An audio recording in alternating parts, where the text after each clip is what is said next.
भैया, क्या लगता है बरबीघा विधानसभा में इस बार क्या होगा? तो कई चीज़ों को जो गौर से देखा, पटना में रह के ही देखा जी। कि वहाँ कभी कोई लोकल कैंडिडेट कम ही हुए। मैं स्पष्ट रूप से कहता हूँ कि एक ऐसा विधानसभा सदस्य बिहार बरबीघा विधानसभा का एकमात्र ऐसा सदस्य है, वो भी सवर्ण और राजू बाबू का पोता, इसे 10 सालों में सदन में एक बोली बकार नहीं निकला होगा। किसी भी समस्या, बरबीघा की समस्या को लेकर के, और इन पर कई तरह के आम आदमी में इतना आक्रोश है। उन्होंने कि अमूमन ललन सिंह से कोई जवाबदारी नहीं करता। तो मुख्यमंत्री निवास की घटना है। हाँ, वहाँ पे सीधे तौर पे खुद अशोक चौधरी ने कहा कि नहीं, क्यों नहीं जाएंगे, मेरा घर फिर इतना प्रभाव उनका हुआ कि वो प्रभारी मंत्री थे तो वहां से वो हटा दिए गए। खुद खड़ा हो जाएंगे त्रिशूल सिंह एंड कंपनी, तो आपको मैं दावे के साथ कहता हूँ बाजार का 50% से ज्यादा वोट ले लेंगे। शेखोपुर सराय कांग्रेसी इलाका है। हाँ, वहां से वोट मिल ही जाएगा। हाँ। देखिए, आज हम चर्चा करने वाले हैं विधानसभा चुनाव की। नहीं, देखिए, बिहार में विधानसभा चुनाव अक्टूबर नवंबर में होने जा रहा है, और आज हम बात करेंगे खास करके बरबीघा विधानसभा की। बरबीघा विधानसभा में किन प्रत्याशियों को चुनाव में टिकट मिलने वाला है, किस पार्टी से मिलने वाला है, और कितने प्रत्याशी चुनावी मैदान में हैं, इसको लेकर के आज हम बात करेंगे। और हमारे साथ हैं वरिष्ठ पत्रकार मृत्युंजय कुमार सिंह जी। भैया, क्या लगता है बरबीघा विधानसभा में इस बार क्या होगा? कौन कौन महारथी चुनावी मैदान में आएंगे?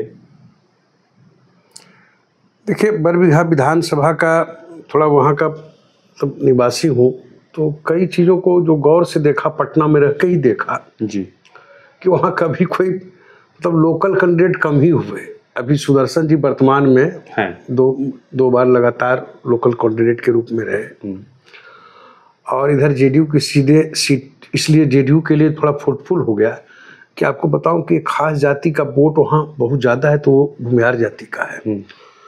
उसके बाद सेकेंड में कुर्मी जाति का वोट आता है, तो इसीलिए थोड़ा जो ये एड्स मिला सुदर्शन जी को कि चूंकि 2-4 भूमिहार भी खड़े हो गए, तो अगर वो जितना उनका आधार वोट वो काटने में कामयाब हुए, उसके बाद प्लस कुर्मी और जो नीतीश कुमार का जो सोशल इंजीनियरिंग वाला जो वोट है, सोशल इंजीनियरिंग कहते हैं, वो वोट कहीं ना कहीं जेडीयू के लिए फायदेमंद रहा। और यही कारण है कि आप देखिए, कांग्रेस हालांकि पिछले बार मुन्ना शाही जो चुनाव लड़े थे, अच्छी टक्कर दे उन्होंने। मात्र 112 वोटों से उनकी हार हुई। जी, और 2 बार इन काउंटिंग हुआ, और उन्होंने कोर्ट में केस भी किया, लेकिन उसका कोई बहुत ज़्यादा फलाफल उन्हें नहीं मिला, लेकिन कड़ी टक्कर दी उन्होंने।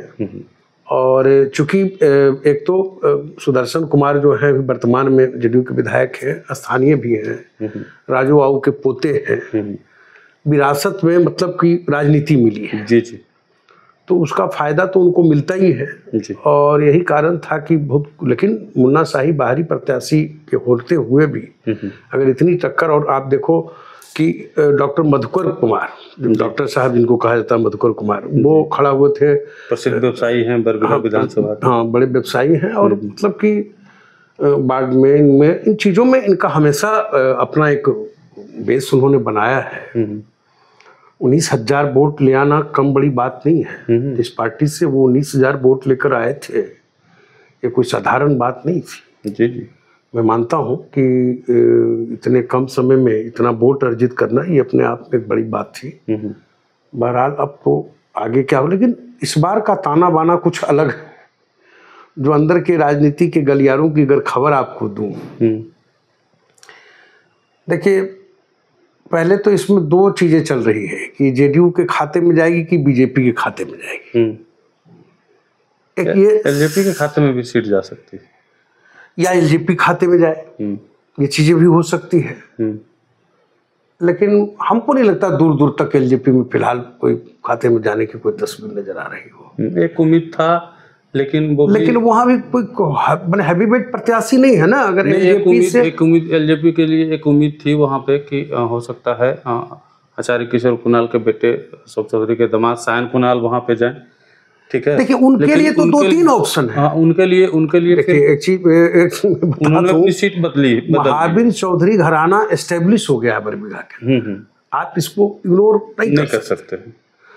और अशोक चौधरी एक माने जाने माने माहिर खिलाड़ी है राजनीतिज्ञों में। अगर आप देखोगे उस युवा वर्ग में तो एक जो कहते हैं ना, आप देखिए उनकी पुत्री कहाँ से, समस्तीपुर से सांसद है। जी बिल्कुल। और वो लड़की ने भी बड़े कम उम्र में, यानी कि पहली महिला सांसद है, और एक अपना अच्छा जगह बनाया।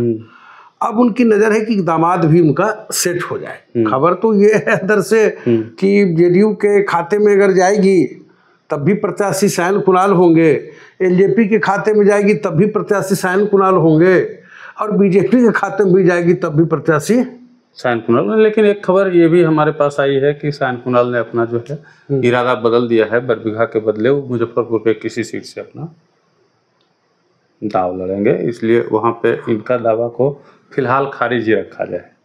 मान लिया थोड़ी देर के लिए आप अगर कह रहे हो, लेकिन चर्चा इस बात की थी, और इवन की जब अशोक चौधरी जी से हमारी 1-2 बार, जो बहुत पहले मैंने 2-4 महीने, अब इधर नया डेवलपमेंट हुआ हो तो हम न जाने, बात हुई तो उन्होंने कहा था मेरी इच्छा है कि मतलब, तो इस तरह की चर्चा हुई थी। हो सकता है खुद भी जाए, मे भी पॉसिबल हो सकता है, क्योंकि जेडीयू भी इस बार बड़ा सशंकित है। सशंकित 2-3 चीज को लेकर के कि वो तारतम्य अगर थोड़ा सा भी बीजेपी से के कापसी कार्यकर्ताओं में तालमेल अगर ठीक से नहीं बैठा तो जेडीयू के लिए सही नहीं रहेगा।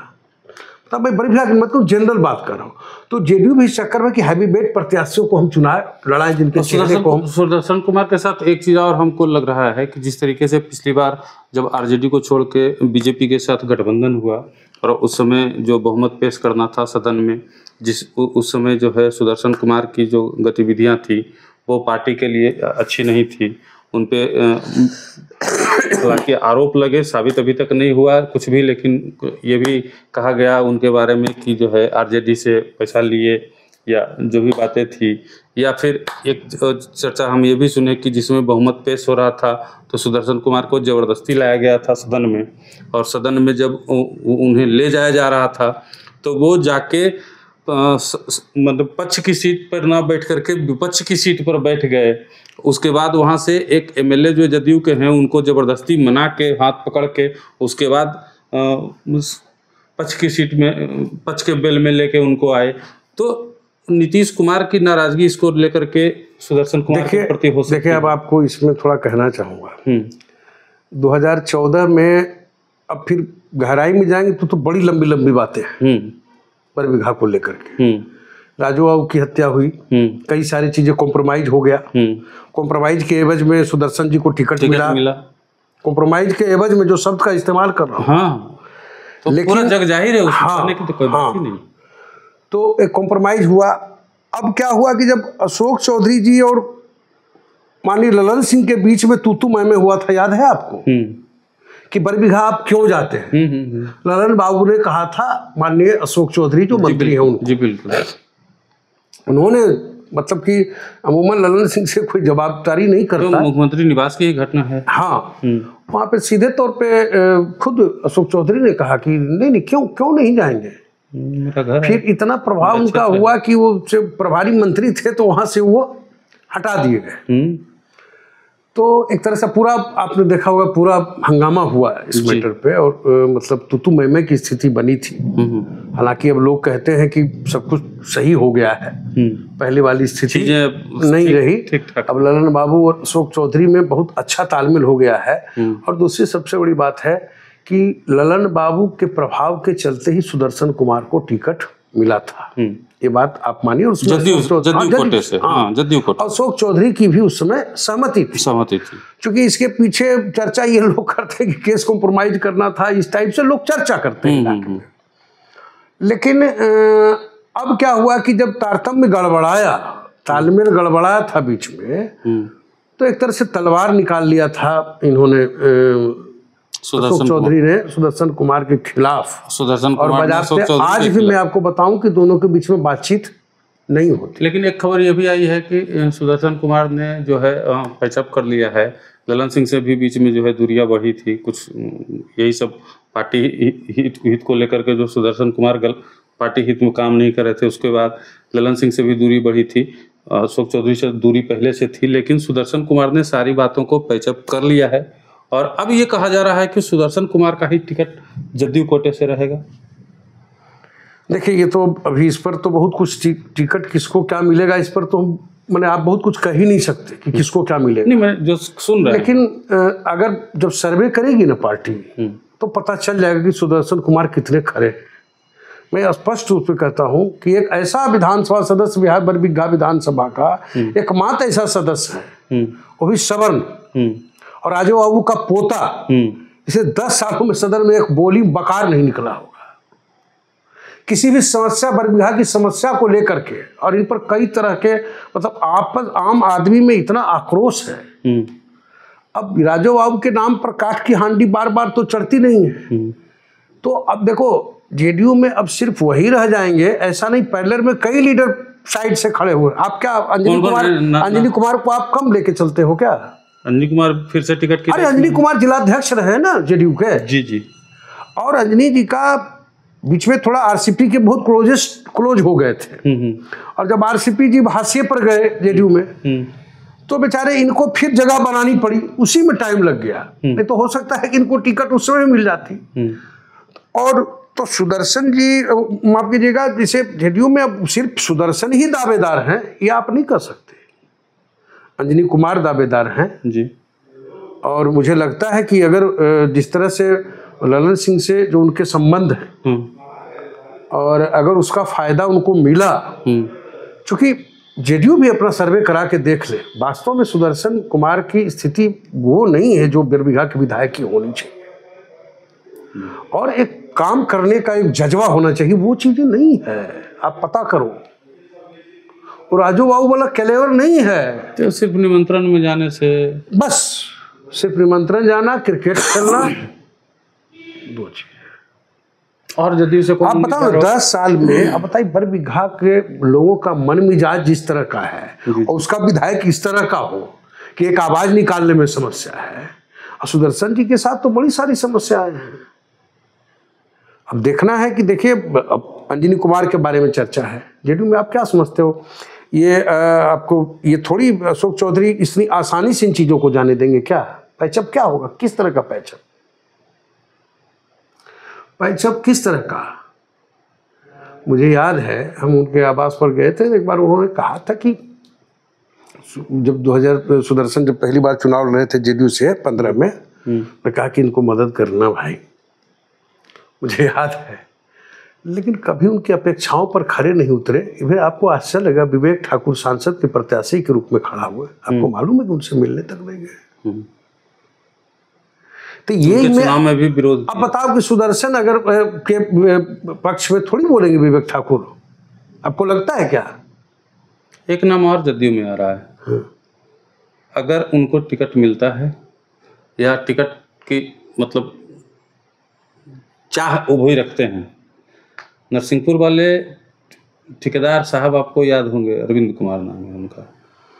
अगर उनको टिकट मिलता है तो वो भी अच्छा। अरविंद कुमार से तो कहीं ना कहीं मैंने पॉलिटिकली अगर आप देखोगे एक लंबे समय का, मुझे तो आश्चर्य होता है कि अंजनी कुमार जी आखिर इतने दिनों राजनीति से नेपथ्य क्यों रहे, सब कुछ रहे, लाइमलाइट में रहे जी। और एक चीज मैंने देखा कि जिलाध्यक्ष थे तो काम करते थे जी, लेकिन उसके बाद देखा हमने कि वो थोड़ा सा जो मतलब वो चाहते थे वो हुआ नहीं जी।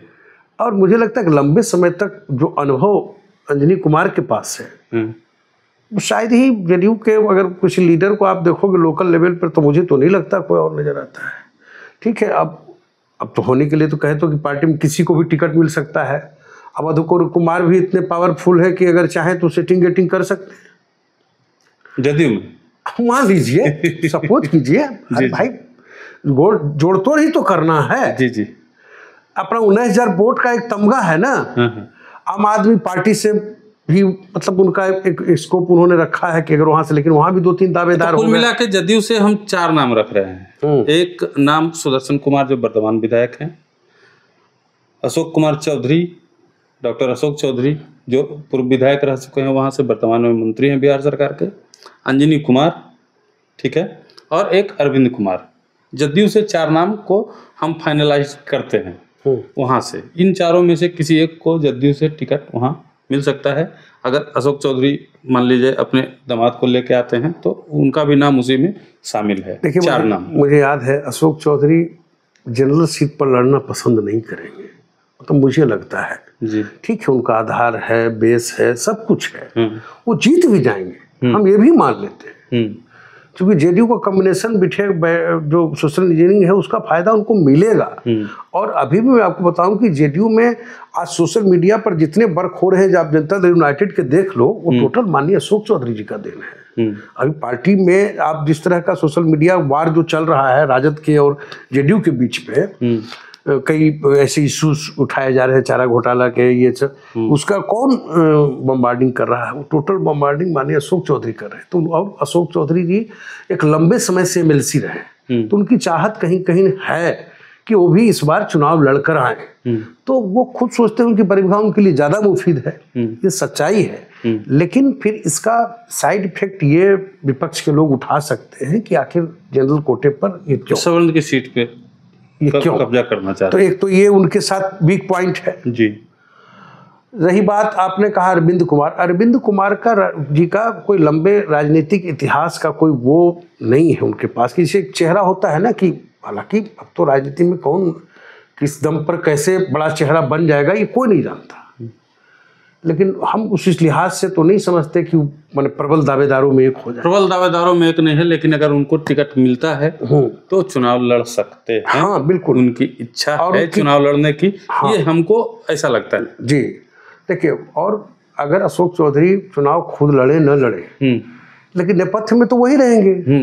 तो चाहे सायन कुमार चुनाव लड़े, अंजनी कुमार चुनाव लड़े, या फिर वो अरविंद कुमार चुनाव लड़े, तो ये एक बात तो मान के चलो कि की पोस्ट पर तो वही रहेंगे। इसमें या सुदर्शन ही लड़ जाए तब भी, लेकिन मुझे लगता है कि सुदर्शन जी को सुदर्शन भी चुनाव लड़ेंगे तो एक बात तो तय है कि बिना अशोक चौधरी के बरबीघा में कैंप किए हुए सुदर्शन भी चुनाव नहीं जीतेंगे।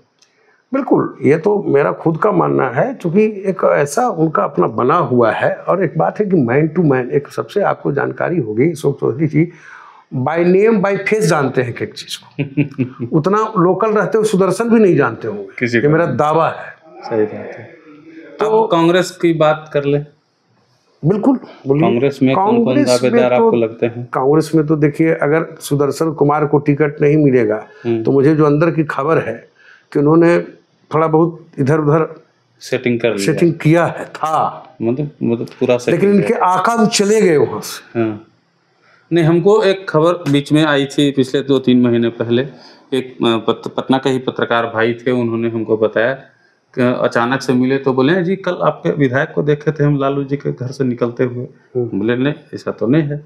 हालांकि कोई फोटो वीडियो नहीं है, लेकिन उन्होंने देखा था उनको घर से बाहर निकलते हुए, उनसे मिलते हुए। तो हो सकता है सही भी हो बात, या हो सकता है वो नहीं भी पहचानते हो, लेकिन कहीं ना कहीं सेटिंग तो वो कर रहे हैं। देखिए सर, वो सेटिंग क्या करेंगे, वो जानते हैं कि राजद के टिकट पर अगर चुनाव लड़ेंगे तो कभी जीत नहीं पाएंगे। तो कांग्रेस के टिकट, कांग्रेस के मर्जी तो लालू जी, कांग्रेस के टिकट पर क्यों लगे? जिस मुन्ना शाही ने 113 वोट के अंतर से ही हार जीत हुआ, और पार्टी का पुराना अमलदार सिपाही है, भला उसको कैसे कोई कर सकता है? आप सोचो ना।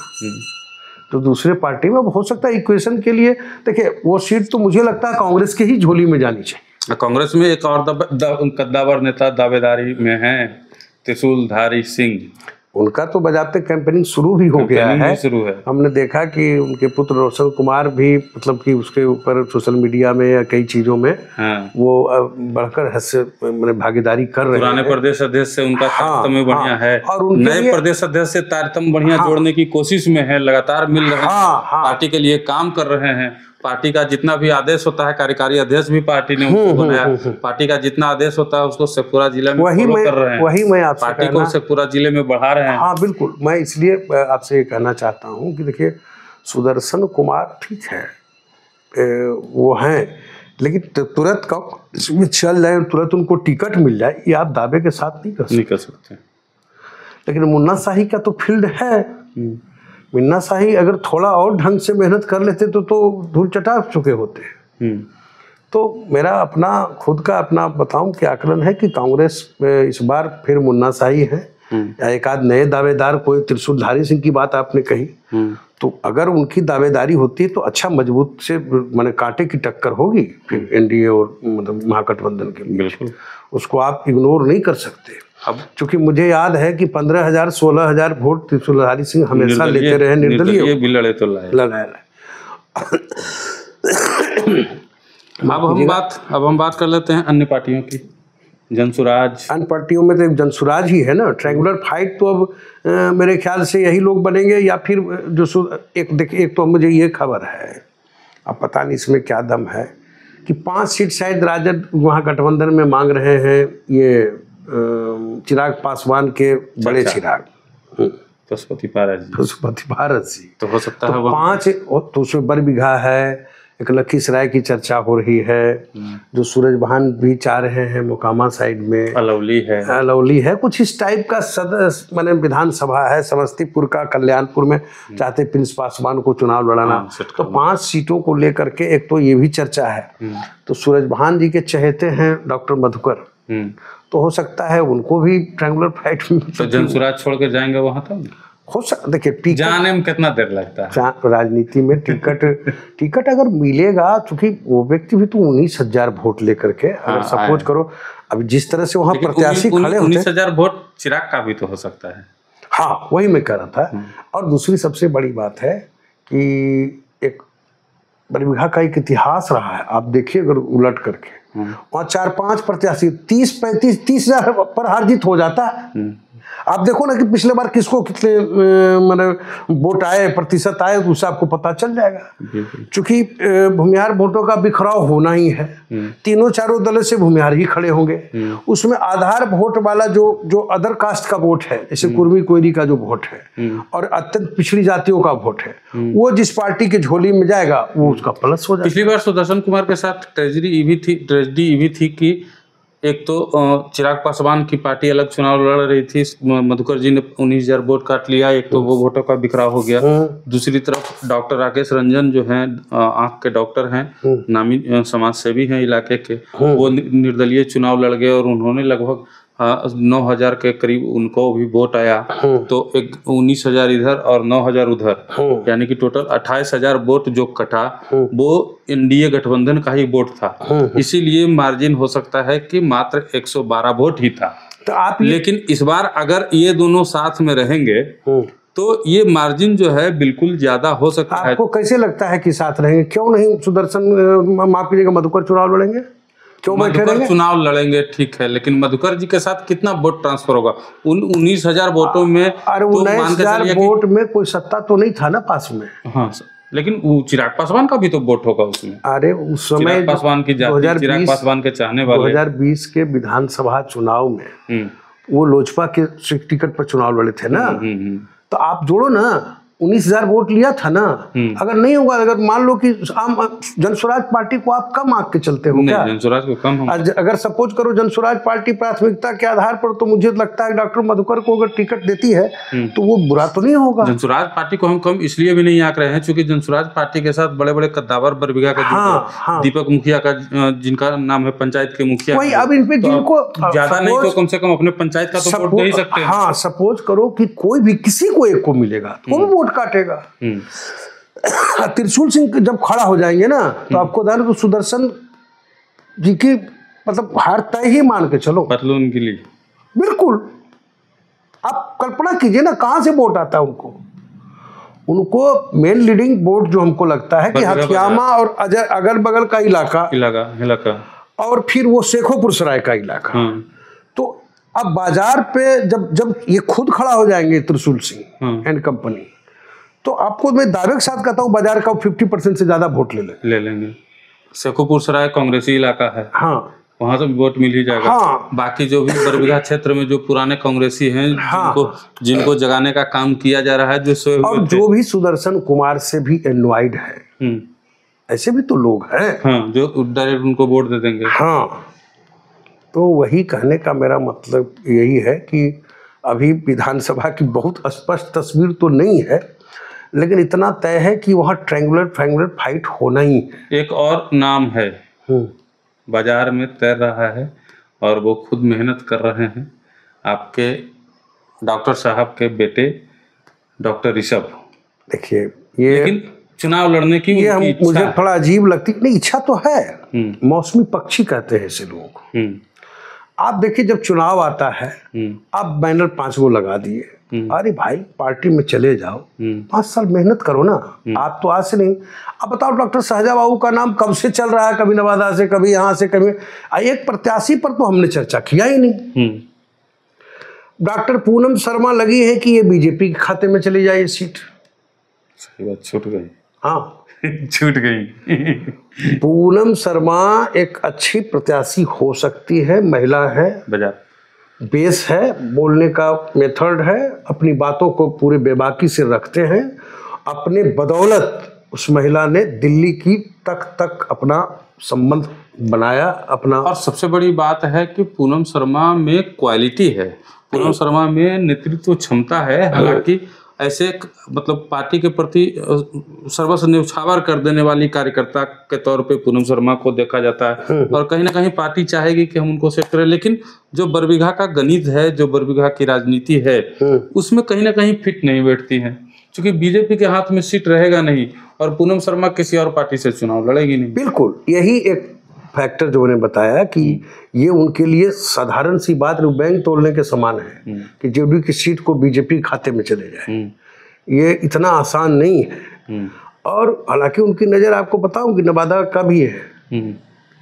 हाँ, नवादा शहर से भी उनकी है, गोविंदपुर से, इन इलाकों पर भी, और उनकी पकड़ है, उनके स्पेंड है और खुद सक्रिय रहती है। एक प्लस पॉइंट आपको बताऊं कि पूनम शर्मा जी जब से भाजपा में, मतलब खास करके जब गिरिराज सिंह चुनाव लड़े 2014 के बाद, ज़्यादा सक्रियता इनकी दिखी। पहले तो उतनी सक्रियता नहीं थी, 14 के बाद हमने देखा कि सक्रिय हुई और अच्छी पकड़ इन्होंने बनाई। पार्टी कार्यालय से लेकर के दिल्ली तक हम उनका पकड़ को देखते हैं। बिल्कुल, और बिल्कुल मजबूत पकड़ है, उसमें कहीं कोई दो राय नहीं है। लेकिन ये भाजपा के खाते में जाए तब ना। अगर भाजपा के खाते में चली गई और पूनम शर्मा प्रत्याशी हो गई, तो मैं एक चीज जरूर आपको कह दूं कि वो महिला में भी अट्रैक्शन शक्ति है, वो भी कहीं ना कहीं मतलब कि अपना जोड़ घटाव कर सकते हैं। एक अच्छा मार्जिन से वो चुनाव जीत सकती है।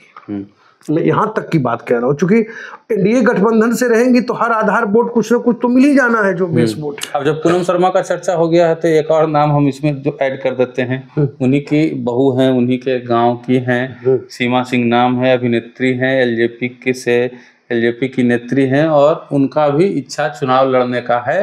हालांकि उन पे पार्टी भरोसा नहीं जताएगी, इसमें भी कहीं कोई शक वाली बात नहीं है। एक और प्रत्याशी है, नालंदा से एक महिला है, उनके हस्बैंड आकृति शर्मा, उनका भी इच्छा, उनकी इच्छा है, लेकिन वो जेडीयू के नहीं, जेडीयू से या फिर बीजेपी से, वो कहीं भी एडजस्ट कर जाएंगे। लेकिन इन सबों में भी अगर हम अब बात करें तो जेडीयू में फिलहाल तो 3 दावेदार हो ही गए। एक मान लो अशोक चौधरी एंड जो भी कंपनी, जो भी आप कह दीजिए, एक अंजनी कुमार, अब पता नहीं कितनी तत्परता से वो हैं सक्रिय, क्योंकि आप देखो उनका जो तारतम्य है, अब ललन बाबू से इतने साठगांठ, इतने अच्छे संबंध, अशोक चौधरी से अच्छे संबंध, और अगर इस दौरान भी एक लंबे समय तक राजनीतिक उनका अपना रहा और उसके बाद भी अगर वो टिकट न ले पाए तो ये तो दुर्भाग्य होगा। क्योंकि जिस तरह से एक पार्टी में एक बेस बना करके ये भी चाहते तो मतलब कि कहीं और जितने लंबे समय से वो पार्टी में उम्र के लोग जितने भी राजनीति कुमार के समता काल से ही पार्टी में बने हुए हैं और लगातार मेहनत कर रहे हैं, बिल्कुल लगातार जो है ये कर रहे हैं, लेकिन कहीं ना कहीं फिट नहीं बैठ रहे हैं जदयू के समीकरण में। ये भी बहुत बड़ी बात हो सकती है, बहुत सारे कारण हो सकते हैं उसको लेकर के, लेकिन अब देखना होगा कि पार्टी फिर से भरोसा न जताती है। देखिए, एक चीज मैं आपको बताऊं कि अगर सुदर्शन जी का बहुत पैचअप हो भी गया होगा ना, तो पार्टी के एक आध बड़े लीडर है जो कभी चाहेंगे नहीं कि इनको मिल जाए टिकट, किसी और को मिल जाए, जेडीयू के खाते में भी रहे तो। अब पार्टी के कुछ लोग अंदर के ही लोग चाहेंगे कि भाजपा कोटे में चला जाए। श्रवण कुमार सुदर्शन जी के पैरोकार हैं बड़े वाले। तो वो हो सकता है, लेकिन मुझे लगता है कि अभी फिलहाल इस पर बहुत कुछ कह देना क्योंकि बरबीघा कहीं ना कहीं इस बार राजनीतिक चक्रव्यूह का एक बड़ा मतलब अजीब टाइप का सीन सबकी नजरें बरबीघा पे रहेगी, क्योंकि वो चक्रव्यूह अभी मतलब है ना कि बना दिया गया है पूरा चक्रव्यूह। अब कौन कैसे जाल में इन्वेल्ट होता है ये देखना है, और उसी पर तय होगा कि बरबीघा का क्या होगा। चलिए हम अपनी चर्चा यही समाप्त करते हैं। देखिए जदयू से 3 प्रत्याशी मुख्य रूप से हैं, एक अशोक चौधरी एंड कंपनी जो कह सकते हैं, एक अंजनी कुमार जी का नाम है, एक वर्तमान विधायक सुदर्शन कुमार जी हैं। अगर सुदर्शन कुमार को टिकट जदयू से नहीं मिलता है तो कांग्रेस में से वो आ सकते हैं, तो कांग्रेस में भी नाम है, एक सुदर्शन कुमार का नाम जो दोनों पार्टियों में कॉमन तरीके से है, एक मुन्ना शाही का नाम है, और एक नाम कद्दावर नेता त्रिशूलधारी सिंह या उनके बेटे रोशन कुमार भी कांग्रेस के प्रत्याशी हो सकते हैं। चलिए चौथा अगर हम चौकोनियस मुकाबले की बात होगी, हाँ, तो आप जो जन स्वराज पार्टी हो गई, जन स्वराज पार्टी से मधुकर जी आ सकते हैं, या सूरजभान सिंह के जो पार्टी है राष्ट्रीय लोक जनशक्ति पार्टी, वहाँ से मधुकर जी चुनाव लड़ सकते हैं। और उसके अलावे बीजेपी की अगर सीट होती है तो पूनम शर्मा जी का नाम सबसे ऊपर रहेगा, और उनको टिकट लेने से कोई जो है माई का लाल नहीं रोक सकता है। बाकी जितने भी नाम हम गिनाए सिर्फ जो चर्चाएं चल रही थी, जो लोग वहाँ पे एक्टिव मोड में हैं, या भैया ने जो कहा कि वो लोग क्या हैं, चुनावी मौसमी पक्षी हैं, उन लोगों के नामों की भी चर्चा हमने इसलिए कर दी क्योंकि उनको ये ना लगे कि आपने हमारे नाम की चर्चा नहीं की। बाकी जितने भी नाम सोशल मीडिया पे चल रहे हों, चाहे वो किसी भी महारथी के हों, वो सिर्फ और सिर्फ सोशल मीडिया पे ही रहेंगे। उनको इस चुनाव में तो क्या, आने वाले कई और चुनावों में भी टिकट मिलने की संभावना नहीं है। बाकी कोई और नाम जो छूट गए हों, जो टिकट के उचित दावेदार हों, अगर उनका नाम छूट गया हो तो आप कमेंट बॉक्स में ज़रूर बताइएगा।